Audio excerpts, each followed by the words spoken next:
Channel को subscribe और like कर दें। आज का टॉपिक है वैदिक काल। वैदिक काल के अंतर्गत प्रश्न संख्या 1 है, वेद त्रयी में कौन शामिल नहीं है?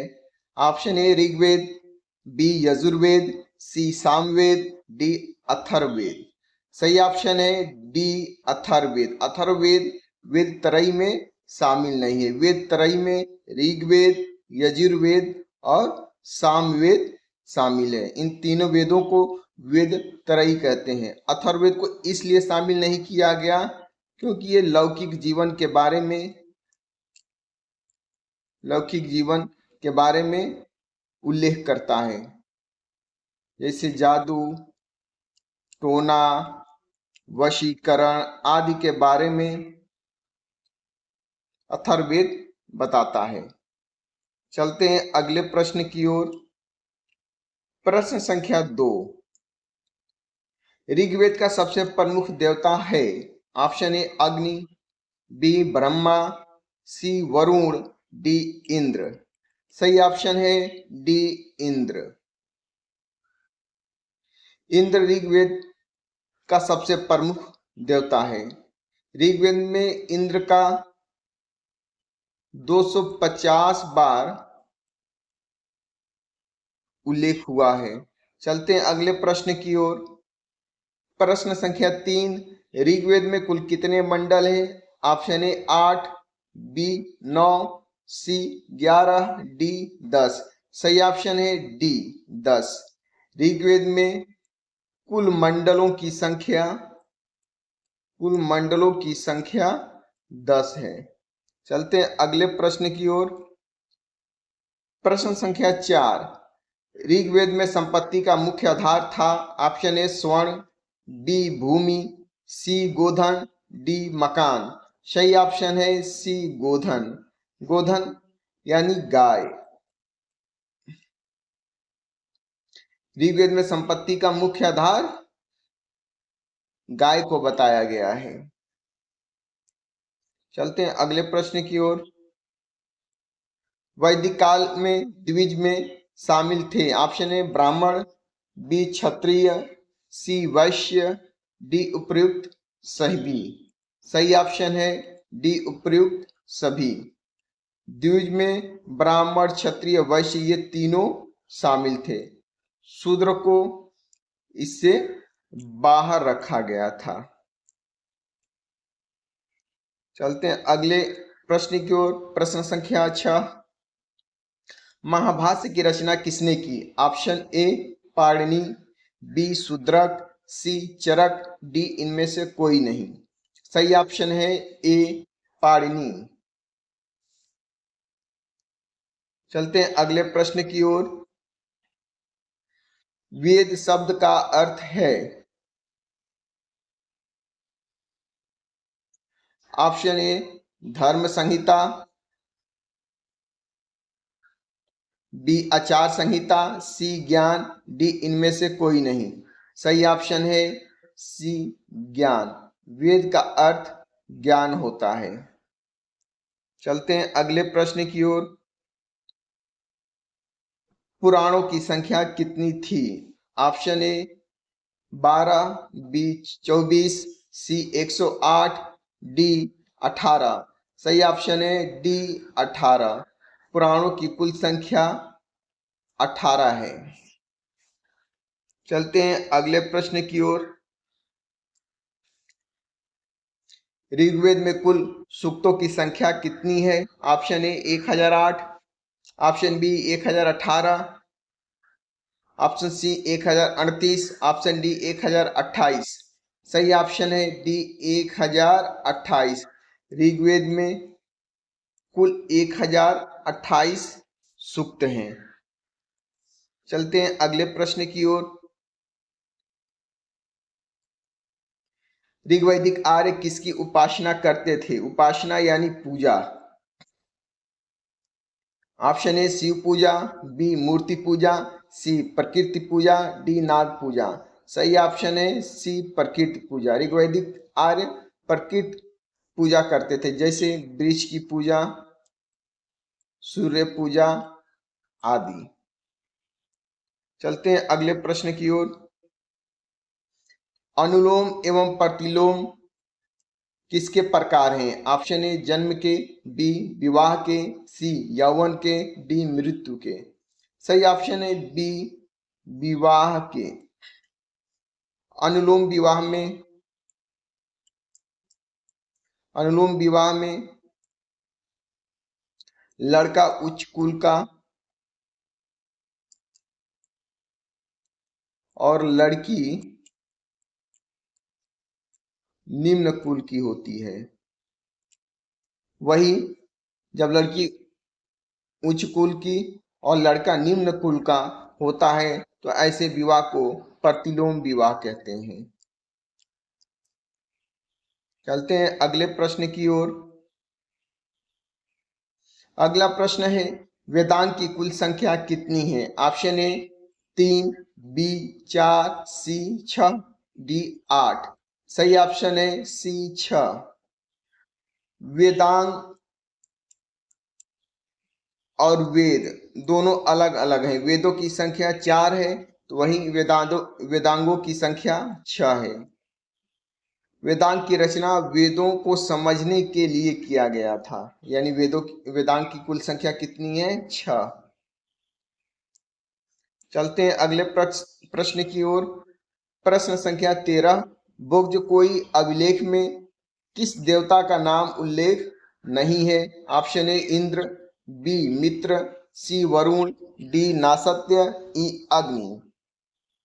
सही ऑप्शन है ई अग्नि देवता का उल्लेख बुक्ज कोई अभिलेख में नहीं है। बुक्ज कोई अभिलेख में इंद्र, मित्र, वरुण और नासत्य का उल्लेख है। मात्र 4 देवताओं का उल्लेख है।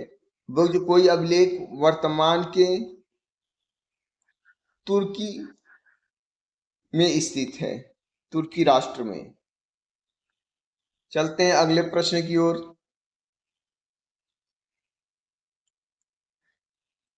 विदेह माधव की कथा का उल्लेख किस ग्रंथ में मिलता है? ऑप्शन ए गीता में, बी अथर्ववेद में, सी आरण्यक में, डी शतपथ ब्राह्मण में। सही ऑप्शन है डी शतपथ ब्राह्मण में। शतपथ ब्राह्मण में विदेह माधव कथा का वर्णन मिलता है। चलते हैं अगले प्रश्न की ओर। प्रश्न संख्या 15। किस ग्रंथ में आत्मा और ब्रह्मा का वर्णन मिलता है? यानी ब्रह्म का वर्णन मिलता है। Option A Upanishad, B Mahabharata, C Aranyaka, D Gita. सही ऑप्शन है उपनिषद। उपनिषद में आत्मा और ब्रह्म का वर्णन मिलता है। चलते हैं अगले प्रश्न की ओर। मुनि त्रय में शामिल है। Option A Panini, B Patanjali, C Katyayana, D उपर्युक्त सभी। सही ऑप्शन है उपर्युक्त सभी। पाणिनि, पतंजलि और कात्यायन को संयुक्त रूप से मुनि त्रय कहते हैं। क्या? मुनि त्रय। चलते हैं अगले प्रश्न की ओर। प्रश्न संख्या 17 है धर्मशास्त्र में शामिल है। ऑप्शन ए धर्मसूत्र, बी स्मृतियां, सी टीकाएं, डी उपर्युक्त सभी। सही ऑप्शन है डी उपर्युक्त सभी। धर्मसूत्र, स्मृतियां एवं टीकाएं को संयुक्त रूप से धर्म शास्त्र कहते हैं। चलते हैं अगले प्रश्न की ओर। नियोग प्रथा से उत्पन्न संतान क्या कहलाती थी? ऑप्शन ए आत्मज, बी व्यवस्था, सी क्षेत्रज, डी इनमें से कोई नहीं। सही ऑप्शन है सी क्षेत्रज। नियोग प्रथा के अंतर्गत यदि किसी औरत को संतान सुख नहीं मिल पा रहा है तो वो निकट रिश्तेदारों से संबंध बना सकती थी। उसके माध्यम से उत्पन्न पुत्र को क्षेत्रज कहते थे। चलने अगले प्रश्न की ओर। अगला प्रश्न है दूध में जौ डालकर कौन सा भोज्य पदार्थ तैयार किया जाता है? ऑप्शन ए करम, बी छिपकोदन, सी इधौरी, डी जौहरी। सही ऑप्शन है छिपकोदन। दूध और जौ मिलाकर छिरपकौदा नामक पदार्थ तैयार किया जाता था। चलते हैं अगले प्रश्न की ओर। ऋग्वेद में किस सूक्त में वर्ण व्यवस्था का उल्लेख मिलता है? ऑप्शन ए नारी सूक्त, बी नदी सूक्त, सी पुरुष सूक्त, डी उपर्युक्त सभी। सही ऑप्शन है सी उपर्युक्त सभी। वर्ण व्यवस्था में 4 वर्ग शामिल हैं। पहला है ब्राह्मण, क्षत्रिय, वैश्य एवं शूद्र। चलते हैं अगले प्रश्न की ओर। वैदिक काल में जो कन्याएं जीवन भर कुंवारी रहती थी उन्हें क्या कहा जाता था? जीवन भर कुंवारी। ऑप्शन ए क्षेत्रज, बी ब्राह्मणी, सी अमाजू, डी कुंवारी। सही ऑप्शन है सी अमाजू। वे कन्याएं जो जीवन भर कुंवारी रहती थी उन्हें अमाजू कहा गया है। चलते हैं अगले प्रश्न की ओर। ऋग्वेद में बहतु शब्द का उल्लेख किसके वर्णन के लिए मिलता है? बहतु शब्द। ऑप्शन ए युद्ध के लिए, बी स्त्री धन के लिए, सी दहेज के लिए, डी इनमें से कोई नहीं। सही ऑप्शन है सी दहेज के लिए। दहेज को ऋग्वेद में बहतु कहा गया है। चलते हैं अगले प्रश्न की ओर। संस्कारों की कुल संख्या कितनी है? Option A 12, B 14, C 16, D 18। सही ऑप्शन है सी 16। संस्कारों की संख्या 16 बताई गई है। संस्कारों का उल्लेख गृह सूत्र में मिलता है। इसमें संस्कारों की संख्या कितनी बताई गई है? 16। चलते हैं अगले प्रश्न की ओर। प्रश्न संख्या 24। निम्नलिखित में से कौन जल या समुद्र का देवता था? Option a Indra, b Nasatya, c Varuna, d Mitra. सही ऑप्शन है सी वरुण। वरुण को जल या समुद्र का देवता माना गया है। चलते हैं अगले प्रश्न की ओर। प्रश्न संख्या 25। वैदिक काल का विभाजन कितने भागों में किया गया है? Option A 1, B 3, C 2, D 4। सही ऑप्शन है सी। ऋग्वेद को 2 भागों में बांटा गया है। पहला भाग है ऋग्वैदिक काल, दूसरा है उत्तर वैदिक काल। चलते हैं अगले प्रश्न की ओर। प्रश्न संख्या 26। किस वेद में संगीत से संबंधित जानकारी है? ऑप्शन ए ऋग्वेद, बी सामवेद, सी यजुर्वेद, डी अथर्ववेद। सही ऑप्शन है सामवेद। सामवेद में संगीत से संबंधित जानकारी मिलता है। सामवेद में ही संगीत के सातों स्वरों का उल्लेख है। जैसे सा, रे, गा, मा, पा, धनी का उल्लेख कहाँ मिलता है? किस वेद में मिलता है? सामवेद में। चलते हैं अगले प्रश्न की ओर। ऋग्वैदिक काल में वर्ण व्यवस्था का आधार क्या था? ऑप्शन ए जन्म, बी कर्म, सी शिक्षा, डी संपत्ति। सही ऑप्शन है बी कर्म। ऋग्वैदिक काल में कर्म के आधार पर ही वर्ण व्यवस्था का निर्धारित होता था। कौन व्यक्ति ब्राह्मण के अंतर्गत शामिल होगा, कौन क्षत्रिय के अंतर्गत शामिल होगा, कौन वैश्य के अंतर्गत शामिल होगा, कौन शूद्र के अंतर्गत शामिल होगा। लेकिन बाद में वर्ण व्यवस्था का आधार जन्म हो गया, जो आज भी है। चलते हैं अगले प्रश्न की ओर। प्रश्न संख्या 28। उत्तर वैदिक काल में वर्ण व्यवस्था का आधार क्या था? ऑप्शन ए जन्म, बी कर्म, सी शिक्षा, डी संपत्ति। सही ऑप्शन है ए जन्म।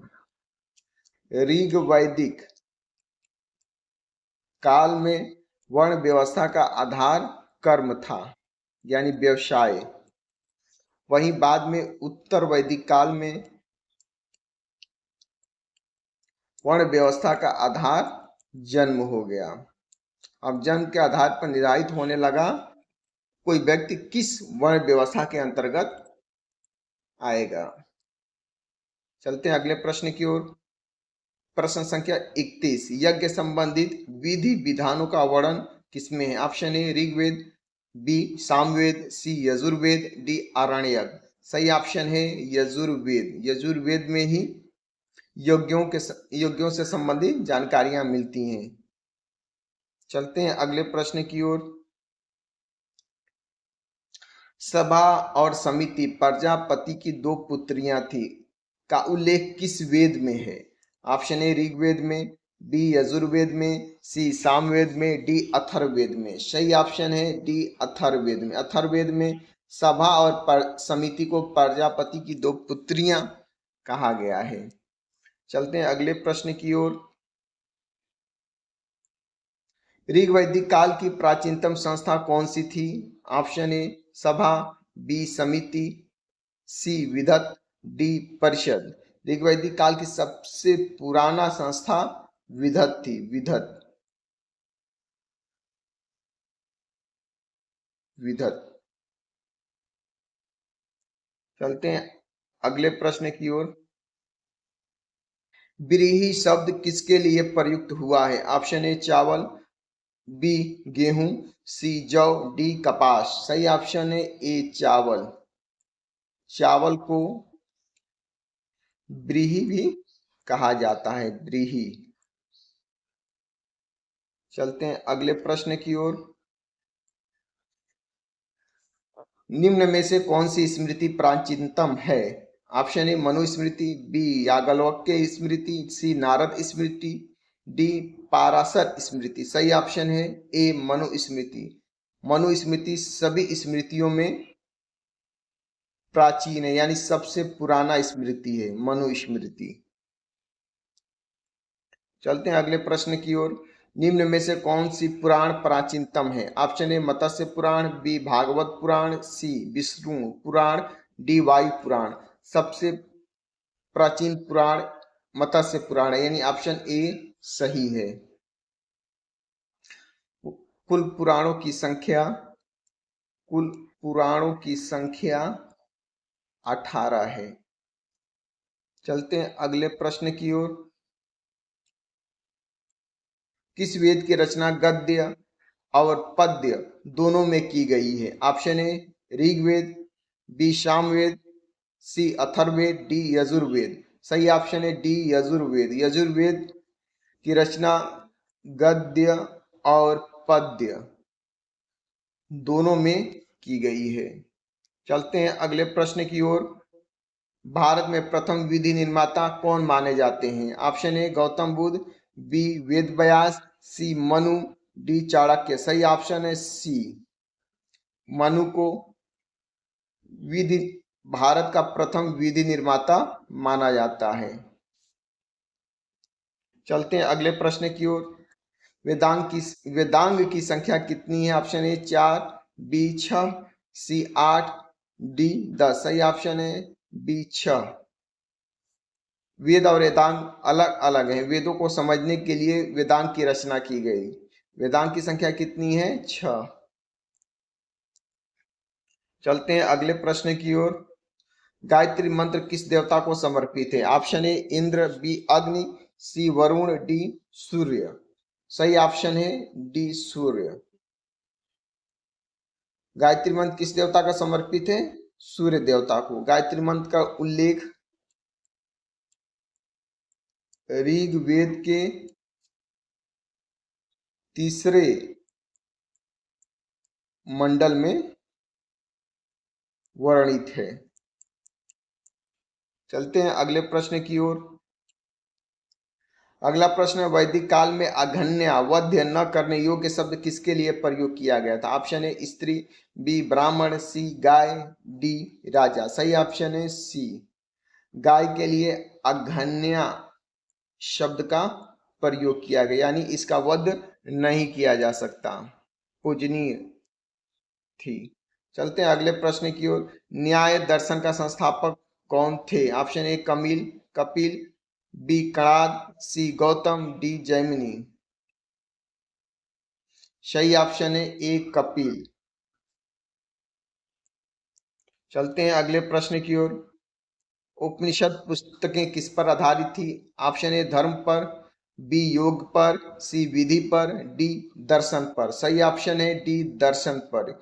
उपनिषद दर्शन पर आधारित पुस्तकें हैं। चलते हैं अगले प्रश्न की ओर। उपनिषद की कुल संख्या कितनी है? Option A 18, B 1028, C 8, D 108। तो सही ऑप्शन है 108। उपनिषदों की कुल संख्या कितनी है? 108।